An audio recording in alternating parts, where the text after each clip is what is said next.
Skyline Nav AI. Presenting for Skyline Nav AI is CEO Kanwar Singh.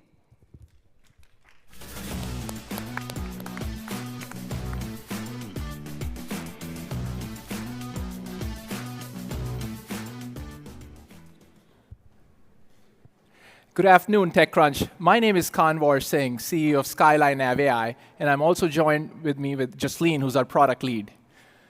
11 years ago, my friend Simran went missing while hiking in the mountains of Mexico. His GPS vanished. Sadly, his body was found 3 days later. What if the blue dot that we take for granted on Google Maps disappears? That blue dot comes from the Global Positioning System. These satellites are 12,000 miles away, and we receive extremely weak signals here on Earth. So in addition to struggling in mountainous regions, these signals struggle to reach us in cities and tunnels. More recently, bad actors have learned how to spoof and jam GPS. GPS jamming is kind of like a rock band that shows up to a symphony orchestra and drowns everyone out.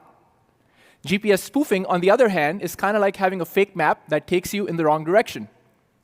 A few weeks ago, the aircraft-carrying European Commission president was GPS jammed by Russia. A few months prior to that, a plane crash happened in Kazakhstan. 38 people died. And more recently, drug cartels have been jamming GPS right here at home to evade law enforcement. And why does this matter? Because billions of lives and our economy depend on a blue dot that can simply disappear. And you might be wondering, why me? I'm a fourth-generation soldier and entrepreneur. I currently serve as an Army captain in the Massachusetts Army National Guard. I've written a book on this topic, and 5 years ago, the Pentagon called me asking me to fix GPS's vulnerability. Now, at Skyline Nav AI, we asked, what if you could navigate with no GPS, just cameras? Introducing our software product. It fuses camera and inertial sensors to give you location back. No need for Wi-Fi, cellular, or any connectivity. It has computer vision as its backbone. It does a pixel-by-pixel analysis, and we match it with pre-downloaded data sets to give you location back. Now we'll switch to a live demo. Earlier today, I flew a drone over Moscone Center because you never know if the FAA may shut down the airspace during a live demo at TechCrunch. Over to Jasleen. Thanks, Kamar. I started live processing this drone footage as soon as I got on stage, and now, in a historic moment, for the first time ever, we are geolocating a drone without GPS in San Francisco. Pathfinder is analyzing the terrain in real time and giving us a location back on a map. With no Wi-Fi, no cellular, and no GPS needed. This is the future of safety and autonomy. Now back to slides with Kamar. Thanks, Jasleen. Now here you're seeing we've strapped a camera to a car. And as it's driving, every frame that's coming in, we can geolocate this car. So even in areas where GPS traditionally struggles around skyscrapers or tunnels, Pathfinder will make sure you are on your next destination, your date, or interview on time, every time. Now, GPS independence has been hard to accomplish. Current competitors are squarely focused on the defense market that can pay the big bucks. Today, I'm thrilled to announce a new product here at TechCrunch. We are calling it Pathfinder Edge. Pathfinder Edge democratizes GPS independence for drones, aircraft, ground vehicles. Now, here's a drone that's been flown on the front lines of Ukraine. It's battle-tested.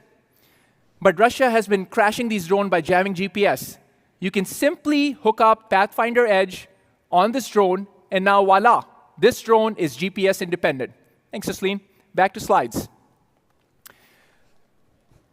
And as an American, to our friends and customers in Ukraine, Pathfinder Edge is on its way right now. Pathfinder Edge is affordable. When competitors' products cost $5,000 to $20,000, Pathfinder Edge is available today for under $1,000. It's lightweight, easy to integrate, and best of all, we are the only company on Earth that can do GPS independence on a hardware that fits in your pocket today on both land and air.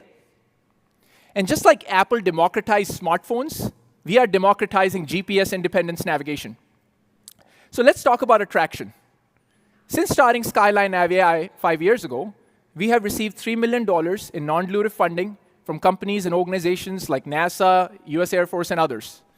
Today, we are generating over $1 million in commercial revenues by selling our commercial product to the same customers. US Air Force is building the next generation aircraft with Pathfinder inside. US Army is building drones that can navigate without GPS. NASA is exploring Pathfinder for navigating on the moon's surface. BAE Systems is building next-generation EOIR sensors with Pathfinder. And finally, Kierford is building next-generation inertial navigation systems with Pathfinder inside. We have won awards from organizations like Isuzu, Move America, NASA, and many others. This market is around $10 billion, includes manufacturers of drones, aircraft, and ground vehicles. We are well on our way to hit 10 million ARR by the end of next year. Our team has deep background and expertise in computer vision from MIT and Harvard, and we have demonstrated success selling our product. Look, to conclude, GPS changed the course of history 30 years ago. Today, it's our greatest vulnerability. Pathfinder is making our society GPS independent, so my friends like Simran don't get lost, planes don't crash, and bad actors can't spoof our economy. So if you believe in our mission for GPS independence like we do, come join our team. As customers, partners, employees, and investors, we'd love to have you. Thank you so much. Judges. Where's the, go ahead. What's the business model? Finder. So we have two business models. We started selling our software initially. In fact, I'll actually show you a product that has been built by one of the customers that I showcased, Kierford Corporation. And so Kierford is building the inertial navigation system, and this company, by the way, has products in submarines all the way in outer space. And so it's a 100-year-old company. They chose the best software that they needed to build a new navigation system. And so they've chosen us, and I'll pass this along if you don't mind, in addition to the Pathfinder Edge. And that's our second product, right? Customers came to us and said, look, we don't have the time or the energy or the resources to integrate software. Can you help us do it? And no one was doing this. We're like, sure, this is a great opportunity, but more importantly, people need it in the United States and in Europe and other parts of the world. And so are you hardware plus software now? Just to give us a little more sense of what the business model is. Absolutely. So we started with software-only approach, and we have very high margins on that. And our customers are like, fantastic, this is great, and we work with them to integrate the software. And now we have seen this opportunity where current competitors are not focused at all on the broader market. When we buy our cars, they don't have GPS independence right now. And so what we are hoping, and by the way, the Pathfinder Edge has 80% margins too, because we're not building our own hardware. We're using commercial off-the-shelf hardware and putting our software, encrypting it, and then shipping it off to customers. So where does the majority of your revenue come from today from a customer standpoint? Absolutely. So the vast majority of our revenues right now are coming from US military and our commercial customers here in the United States. I cannot get into specifics for operational security reasons of customers in Europe who will be receiving some of our products very, very soon. And what about safety standards? How are you adhering to safety standard requirements? Absolutely. So this is where we work with our customers directly. And they are the ones who are integrating the platforms on their edge devices. Think of aircraft, cars, etc. We are not the experts on the compliance stuff, right? There's certain things we can do in-house, but we let our customers do some of those integrations. Why doesn't the US government build it themselves? Excellent question. So GPS is an invention by the US government, and we as taxpayers fund that. The challenge has been that we have become so reliant on GPS that this is that typical innovator's dilemma. Well, it's sort of working most of the time when it's not. And so there's conversations happening right now in the US government to fix this problem. And these are my personal views, not my official views as an Army captain, so I have to get that on the record. But I think it's a struggle. It's really a struggle, and that's where they've reached out to companies and organizations like us to do this for them, and then they're adopting more commercial software and hardware as much as possible. How much imaging do you require before you can reverse back into the map? And let's say you're in a battlefield area, you haven't seen it before. How much satellite imagery needs to be built up before you can reconvert that? Yeah, absolutely. So our customers typically bring their own satellite data sets or other types of data sets. And our device requires no cloud connectivity, by the way. That's the beauty of it, right? So this is all happening on the edge. And so customers bring their own satellite data sets, so there'll be a mission planning aspect ahead of time. And so they'll sort of say, hey, we are doing a mission from this to this, get all the data sets, and then our software is running. And it can be scaled up or down, depending on how large that area it is. Great. To what degree is your supply chain sort of a hindrance or bottleneck to growth versus kind of more of a pure software delivered model? And how do you think about that long term? Yeah. And Justine, feel free to chime in as well. On the supply chain side, look, we are buying commercial hardware, right? So these are products that we have co-built, co-designed with our contract manufacturers here at home and also sometimes overseas. And they're the ones who are supplying this product. Can you tell us a little bit more about the team? Who are the key executives you brought on? And in particular, can you share a little bit more on the government relations and sales team, if that's a core customer base? Absolutely. Look, I was joking earlier, but I went to Harvard, but almost all our engineers went to MIT. And so we have really fun, rivalry between us. And on the government relations side, breaking into government is actually not that easy. It's extremely hard. And I always counsel people who want to break into the government, it's going to be a struggle, right?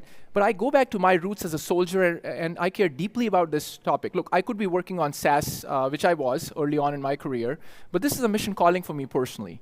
I fundamentally believe people will die if we don't fix this issue right at home. Our troops may not come back, our economy may tank, and so that's why we are committed to fixing this. But you got to have some insights, you got to understand your end users so you can do the right level of integration and be able to sell the software or product back to them. And so you have to be able to speak the language.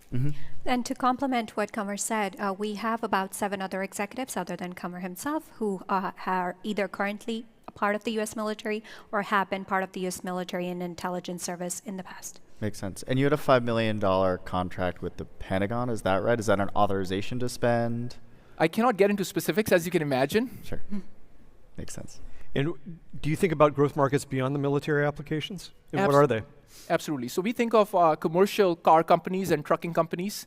We've had some traction. We actually won Isuzu's AI Challenge, 3rd place in that. And so there's many customers who are now reaching out who are finally learning that this can be a big issue, right? People in Middle East and Eastern Europe get it right away. I was in Ukraine a few weeks ago, and everyone there understood exactly what we were doing because they're seeing on the front lines what GPS disruptions can do to their lives. And so as people become more aware of how weak these signals are and how easy it is to spoof and jam, I think more people will start to adopt. And that's why we are here.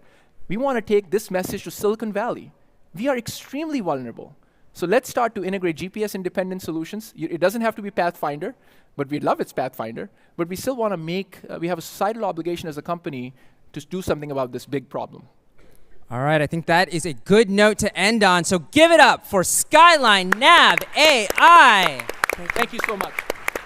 Great job.